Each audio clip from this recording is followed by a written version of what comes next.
Partie mobilité, okay, bas du corps. On commence avec un backward lunge, donc je vais faire ma fente vers l'arrière. And reach, donc je vais aller toucher le plus loin possible. Je reviens, je suis stable.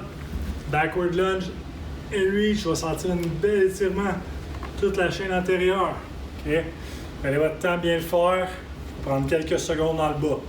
Deuxième cook squat. Je place mes pieds largeur d'un squat légèrement ouvert. Je vais descendre avec les jambes le plus droit possible. Fait que j'étire la chaîne postérieure. Je descends les fesses en bas des hanches. Et je vais lever mes bras haut. Je relève. Et je refais ça. Je descends ici.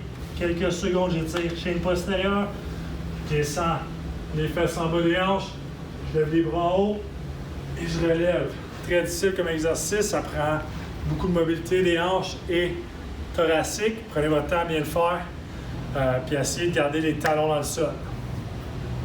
Partie échauffement dynamique. On connaît tout ça des high knees puis des butt kicks, mais on veut bien le faire. Okay? Il y a une façon de le faire qui est efficace et qui est spécifique à notre sport. Okay? Fait que je vais lever les jambes 90 degrés, puis dès que je vais appuyer au sol, je réexplose. Okay? Fait en avançant, okay? J'ai toujours un 90 degrés. Cet angle-là de 90 degrés, c'est mon angle de patinage, okay? Que je viens chercher. Là. Je dois être stable. On va encore complètement droit. Okay? Quand je suis mon high knee, je suis complètement droit, complètement puissant. Même chose pour les talons-fesses. Je ne veux pas voir juste un fouet. Je veux voir le talon venir ici. Puis ça lève à 45. Donc, okay. Très important de bien le faire, sinon ça ne donne absolument rien. Troisième, 1-2 stick. Je vais faire 2 sauts latéraux. Puis le troisième, je vais être en équilibre. 1-2 stick. Bel alignement. Okay. Je me remémore cette position-là. 1-2 stick. Je travaille mon équilibre. 1-2 stick. OK, bel alignement.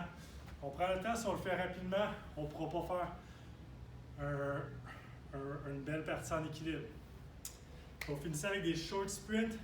Vu qu'on s'en fait des sprints dans notre workout, c'est important de pratiquer des petites accélérations. Okay. Ça part à 60%. Je pars un short sprint d'une dizaine de mètres. Je reviens. Je réaccélère 70%. Okay.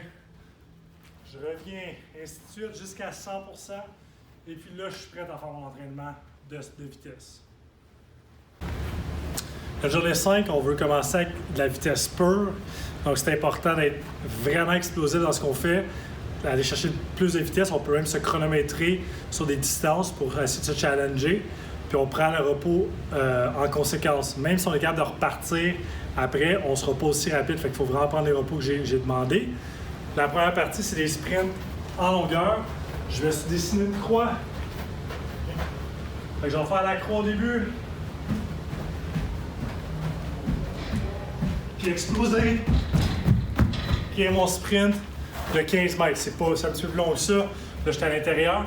Mais je me suis pris une distance de 15 mètres. J'ai fait mon exercice de pliométrie avec la croix. Puis après ça, j'explose sur 15 mètres. J'ai 20 secondes pour revenir et repartir. À chaque fois que j'engage un sprint, je suis au maximum de ma vitesse, comme si j'étais dans une bataille pour aller chercher une rondelle. Exercice de vitesse numéro 2, on va chercher plus de la vitesse des départs latéraux. Le circuit Pro Agility, c'est 5 mètres entre les cônes, 5 mètres de l'autre côté, fait que j'ai besoin de 3 cônes. Et je vais partir face, j'arrête toujours au cône face, mais je peux me revirer quand que je vais faire mon sprint. Okay? Fait que donc je vais aller chercher, exemple, le cône droit, cône gauche, revenir au centre, ça dure environ 5 secondes d'effort pour 20 secondes de pause à vitesse maximale. Donc je pars.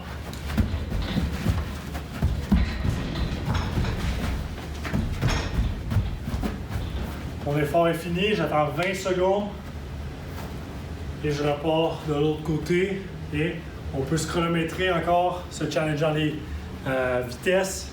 C'est maximum d'explosion et puis ça représente beaucoup les changements de direction dans notre zone défensive au hockey. Notre bloc numéro 1, C'est le même principe que la journée 2. On travaille 20 secondes, intensité maximale, 10 secondes de pause pour la transition. On a 3 exercices d'affilée avant de prendre une pause. Le premier exercice sur un plan en longueur. Je vais sauter à une jambe 20 secondes. Et donc 20 secondes d'un côté, 20 secondes de l'autre. Ensuite, je tombe en Spider-Man Walk. On l'a déjà fait dans la phase 1. Okay. Genoux et coudes rapprochés, les hanches basses. Je longe le plancher.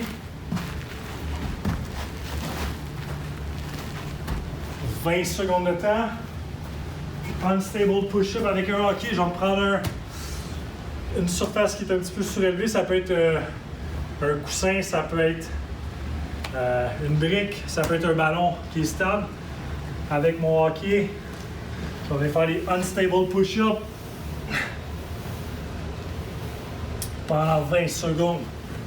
Soyez sûr que c'est assez stable et que notre bâton ne glisse pas à l'extérieur. Pas se faire mal. Deuxième circuit, 3 exercices, encore du 20 secondes d'intensité, 10 secondes de pause. On part avec des burpees. Explosif. 20 secondes, 10 secondes de pause. Après ça, des reverse burpees. Fait qu'on va se coucher sur le dos et se relever. Si on est capable de ne pas s'aider de nos mains, tant mieux. Sinon, on va s'aider de nos mains pour lever. On ne veut pas croiser les jambes, pas mettre trop de torsion sur nos genoux. Troisième, on est en Dynamic Mountain Climber. J'ai une belle position 90 degrés. Puis, je viens porter les genoux à 90 degrés sans jamais perdre ma belle alignement de ma colonne. Okay. 20 secondes on, 10 secondes off, les 3 d'affilée. On devrait commencer à être fatigué. On termine avec Stair Run. Vous allez prendre un palier d'escalier chez vous, à l'intérieur ou à l'extérieur. Je veux vraiment qu'il soit sécuritaire, pas de risque de tomber. Et sinon, on le fait pas. On peut le faire sinon en course. On va courir dans les marches pendant 30 secondes. Okay? Ça peut être plusieurs marches, ça peut être juste 2-3 marches puis redescendre. Mais 30 secondes d'intensité, 30 secondes de repos.